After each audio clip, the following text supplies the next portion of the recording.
ہمیں برش جو ہے رات کو کرنا چاہیے، مسواک رات کو کرنی چاہیے، صبح اٹھ کے وضو کر کے کلی کر کے وضو کر کے اس کے بعد ہمیں ناشتہ کر کے پھر دوبارہ برش کرنا چاہیے تاکہ زیادہ ٹائم دانت صاف رہیں۔ تو یہ بتائیے کہ ہم تو بس یہ سنتے ہیں نا کہ ہمیں مسواک کرنی ہے نا، کیا مسواک کمپلیٹلی دانتوں کی صفائی ہے، گم سے لے کے دانت کو چمکانے سے لے کے اور ہمارے جو دانت کے اوپر ایک لیئر ہوتی ہے اس سب کو سیف رکھتی ہے؟ بالکل اس میں کوئی شک نہیں، جو ہمارے پیارے نبی حضرت محمد صلی اللہ علیہ وآلہ وسلم نے فرما دیا اس کے آگے ساری چیزیں بالکل بیکار ہیں۔ مسواک اگر بندہ ہر نماز کے ٹائم مسواک کرے تو انسان کے دانت خراب ہوتے ہی نہیں ہیں۔ اب مسواک میں ہماری غلطی یہ ہے کہ ایک تو ہم مسواک نہیں کرتے، اگر ہم جدید دور میں دیکھیں ٹھیک ہے ہمارے پاس برش آ گئے ہیں لیکن اس کی بھی ترتیب غلط ہے۔ مسواک کے بارے میں حدیث ہے السواک مطہرۃ للفم، یہ منہ کو پاک کرتی ہے۔ اگر آپ کا منہ ٹھیک نہیں ہے تو منہ کے ذریعے ہماری یہ ساری پیٹ کی بیماریاں یہ منہ کے ذریعے آتی ہیں، اور منہ میں دانت جو ہیں ہماری سب سے بڑی غلطی ہے کہ ہم برش صبح کے ٹائم پہ کرتے ہیں۔ اب صبح کے ٹائم برش کرنے سے نقصان کیا ہے؟ آپ نے رات کو کھانا کھایا، پوری رات آپ کے جراثیم جو ہے منہ کے اندر رہے، وہ ذرات کھانے کے منہ کے اندر رہے، صبح آپ نے اٹھتے ہی برش کیا، پھر 15 منٹ بعد ناشتہ کر لیا، یعنی کہ آپ کے دانت کتنی دیر صاف رہے؟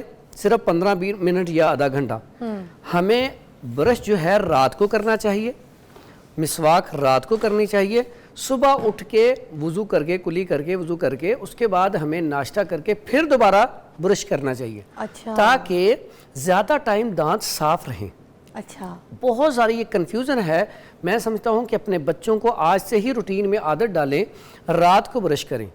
اور ایسے افراد جن کے منہ میں خشکی ہے وہ یہ زیتون کی مسواک ہر ٹائم میری پاکٹ میں بھی ہوتی ہے تو میں دکھا دیتا ہوں، اتنی بہترین ہے اگر آپ کے منہ میں خشکی ہے اس کے لیے۔ اور یہ کیسی بات ہے، یہ بڑی لے کے آئیں، آہستہ آہستہ آپ کاٹتے جائیں، استعمال کرتے جائیں، اور اتنا زبردست اس کا ذائقہ ہے۔ اور یہ جو ہے میں سمجھتا ہوں کہ مسواک، زیتون کی مسواک، پھر اس کے بعد کنیر کی مسواک بڑی زبردست، ککر کی مسواک، ان کے دانت ہلتے ہوں کمزور ہوں ککر کی مسواک کریں، یعنی کیسی بات ہے۔ اور جن کے خشکی ہے ایک سکھ چین کی بھی ہے، ہاں کڑوی ایک سکھ چین کی ہے۔ پھر اگر آپ کے منہ میں ذائقہ صحیح نہیں ہے تو اس کے لیے نیم کی مسواک، وہ بھی بڑے زبردست قسم کی ہے۔ بالکل کڑوی ہوتی ہے مگر ککر سادہ نا۔ پہلے دیکھیں ہم لوگ نا یہ سب سے پہلی چیز تو کھانے میں اکثر اوقات دیکھیں میٹھا کھا لیتے ہیں رات کو پھر برش نہیں کرتے۔ آپ نے دودھ پیا رات کو کچھ بھی کیا، آپ برش کرے بنا نہ سوئیں۔ اچھا ایک ایگزامپل ہے کہ اگر دودھ آپ کسی جگہ بھی، آپ جس گدی میں ایسے بیٹھے ہوئے صوفے پہ، اگر یہاں پہ آپ دودھ گرا دیں، دوسرے دن اندر بدبو چیک کریں کیسی ہوتی ہے۔ آپ بستر پہ کسی چادر پہ کسی کپڑے میں کہیں پہ بھی دودھ گرا کے چھوڑ دیں، دوسرے دن اس کی بدبو چیک کریں کتنی گندی ہوتی ہے۔ بالکل کتنی گندی ہوتی ہے۔ تو جب منہ کے اوپر آپ کے اس طرح کے کھانے، کوئی دودھ آپ پیتے ہیں اور سائڈ پہ دودھ پی کے گلاس رکھ کے سو جاتے ہیں، نہ کلی نہ دانت نہ مانجنا کچھ نہیں، تو صبح وہ منہ آپ کا ایسا ہوتا ہے کہ بدبو کے بھپکے۔ اور دیکھیں اکثر اوقات منہ کے اندر سے بدبو بھی اسی وجہ سے آتی ہے کہ اسٹمک خراب ہو جاتا ہے۔ پھر دوسری بات یہ ہے کہ اس سے خوبصورتی، آپ دیکھیں جس کے دانت نہیں ہوتے خوبصورتی کتنی ماند پڑ جاتی ہے۔ پھر کھانے میں وہ ہر چیز کا ٹیسٹ لے سکتا ہے، کبھی بھی نہیں۔ جس کے دانت نہیں ہے وہ بیچارہ روٹی کھانے سے قاصر ہے، اگر روٹی کھائے گا فوراً ہی اسے گیس ہونا شروع ہو جائے گی، ہضم ہی نہیں ہوگی۔ مقصد کہنے کا یہ کہ ہمارے سب سے پہلی بات تو منہ کی صفائی جو ہمارے پیارے نبی صلی اللہ علیہ وسلم نے فرمایا ہے۔ دیکھیں ہم عام روٹین میں جب کسی کے پاس جاتے ہیں، اگر اگلے بندے کو سمیل آئے تو کتنا گلٹی فیل کرتے ہیں، تو جب اپنے رب کے سامنے کھڑے ہوں، نماز کے لیے کھڑے ہوں، تو کیوں مسواک کو اتنا درجہ دیا گیا ہے کہ اگر مسواک، نبی صلی اللہ علیہ وسلم نے فرمایا کہ مجھے یہ ڈر نہ ہوتا کہ اس وجہ سے لوگ نماز ہی چھوڑ دیں کہ میرے پاس مسواک نہیں تھی، نہیں تو مسواک فرض کر دینی ہے، فرض ہو جانی تھی ہمارے اوپر۔ تو یہ کتنی بڑی اللہ کے نبی کی سنت ہے۔ میں سمجھتا ہوں کہ ایک تو مسواک لازمی کرنی چاہیے، دوسرے نمبر پر رات کو برش لازمی کرنا چاہیے، اس کے بعد یہ جو چیزیں ہیں نیچرل چیزیں پھر ان کو استعمال کرنا چاہیے۔ دیکھیں پیسٹ جو ہے نا، جس طرح وہ بتایا جاتا ہے کہ اتنی زیادہ لوگ لگا کے پیسٹ استعمال کرتے ہیں، اس میں کیمیکلز ہوتے ہیں، بچے اکثر ان کے منہ میں بھی چلی جاتی ہے۔ تو پیسٹ اگر کرنی ہو تو بالکل مائنر سی، وہ مسر کے دانے جتنی پیسٹ لگائیں، اتنی بچے کو سمجھائیں لگانی ہے، صرف آپ نے دانتوں کو صاف کرنا ہے، کھانے کے لیے نہیں ہے۔ وہ آپ نے دیکھا ہوگا بہت سے بچے یہ شکایت کرتے ہیں کہ ہم نے ناشتہ نہیں کرنا صبح، کیونکہ جب وہ برش کرتے ہیں نا پیسٹ وغیرہ زیادہ لگا لیتے ہیں، کچھ کرتے ہیں اور اس کے بعد جب برش کرتے ہیں تو ان کے منہ کا فلیور چلا جاتا ہے. They don't like to eat anything.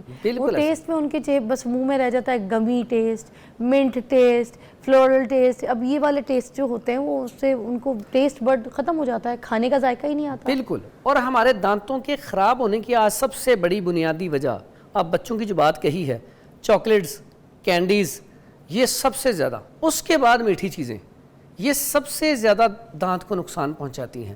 پھر اس کے بعد کچھ بچے پیدا ہوتے ہیں ان کے اندر کیلشیم کی کمی ہوتی ہے.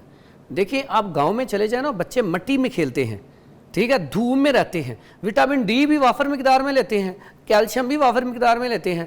دیکھیں اگر ہم شہر کی زندگی لگائیں اور ساتھ گاؤں کی لگائیں تو گاؤں میں آج بھی بچے زیادہ مضبوط ہیں, ان کی ہڈیاں زیادہ مضبوط ہیں. اسی طرح بڑے اگر دیکھا جائے تو ہمارے بھی جو والدین یا باؤ اجداد, ان کے دانت دیکھیں کتنی ایج تک کتنے مضبوط, ٹھیک ہے, کوئی دانتوں کا پرابلم ہی نہیں. میری دادی گنڈیریاں چھیلتی تھی, ہمیں دیتی تھی. اچھا گنڈیری سے بات آئی یاد, یہ گنڈیری اتنی زبردست چیز ہے, میں کہتا ہوں آپ کچھ نہ استعمال کریں, گنے استعمال کیا کریں. گنے پہلے لوگ گنے استعمال کرتے تھے, ایک تو دانتوں کو چمکاتے ہیں موتیوں کی طرح, گنا جو ہے دانتوں کو موتی کی طرح جو ہے نا چمکا دیتا ہے, پھر وہ کھانے کو بھی ہضم کرتا ہے. اچھا اس میں بھی کوئی ٹپ چھپا ہے کہ گنے کو چھیلو دانت سے, تو بھی اس میں بھی کوئی ٹیکنیک ہے؟ یقین کریں یہ اگر آپ دانت گنے کو چھیل کے تو آپ کھاتے ہیں, آپ کے دانت کبھی کمزور نہیں ہو سکتے, اتنا زیادہ, اور اتنے چمکیں گے آپ کھانے کے بعد فوراً دیکھیں آپ کے دانت چمک رہے ہوں گے. پھر اس کے بعد یہ گنڈیری ہے, اس سے ایک تو یہ پتہ چلتا ہے آپ کے دانت مضبوط ہیں کہ نہیں ہیں. ایک آدھی گنڈیری سخت نکل ہی آتی ہے تو بندے کو اس سے بھی آئیڈیا ہو جاتا ہے کہ میرے دانت صحیح ہیں یا نہیں ہیں. تو اس لیے میں سمجھتا ہوں کہ جب موسم آئے نا, اپنے بچوں کو وہ گنڈیری بھی کھلائیں, لیکن گنا ضرور کھلائیں. وہ بڑی بہترین چیز ہے. جو بچے کہتے ہیں بھوک نہیں لگتی, ان کے لیے بھی کمال کا رزلٹ. پھر دانتوں کے لیے تو ایوری تھنگ زبردست. فرحان صاحب پہلے تو ہمیں کالا منجن بھی دیا جاتا تھا نا, بالکل, تو ہم کالے اس میں کالا نمک یا پتہ نہیں کوئی ایسی چیزیں ہوتی تھی, کیا ہوتا تھا پتہ نہیں, ایک تو ٹیسٹ اچھا ہوتا تھا. میں بتاتا ہوں یہاں پہ آج آپ کو انشاءاللہ بتائیں گے, آپ چیک کے بھی چیک کریں, چیک کریں کتنا اچھا ٹیسٹ ہے. ایسے بچے جتنے بھی ہمارے بچے بھی پیسٹ کرتے تھے, اب وہ منجن ہی کرتے ہیں. اب منجن میں ایسی چیز اکر کرا ہے, لونگ ہے, اس کی خوشبو بڑی پیاری ہے, پھٹکڑی ہے, پھر اس کو نمک ہوتا ہے, جتنے بھی منجن ان میں یہ چیزیں ہوتی ہیں. اچھا اب منجن جیسے چہرے کا اسکرب ہے, جی جی ٹھیک ہے, اور چہرے کی جو ایک سپرفیشل پر جو لیئر ہوتی ہے, ڈیڈ لیئر ہوتی ہے, وہ نکال دیتا ہے اور آپ کی بالکل چکنی نئی اسکن لے آتا ہے. اسی طرح دانت کی بھی جب ہم منجن سے رگڑتے ہیں تو جو پلاہٹ, لائنیں کچھ بھی ہوتی ہیں وہ صاف ہو جاتی ہیں, اسکربنگ ہو جاتی ہے, اور پھر ایک نئی لیئر خوبصورت چمکی وہ آپ کے سامنے نظر.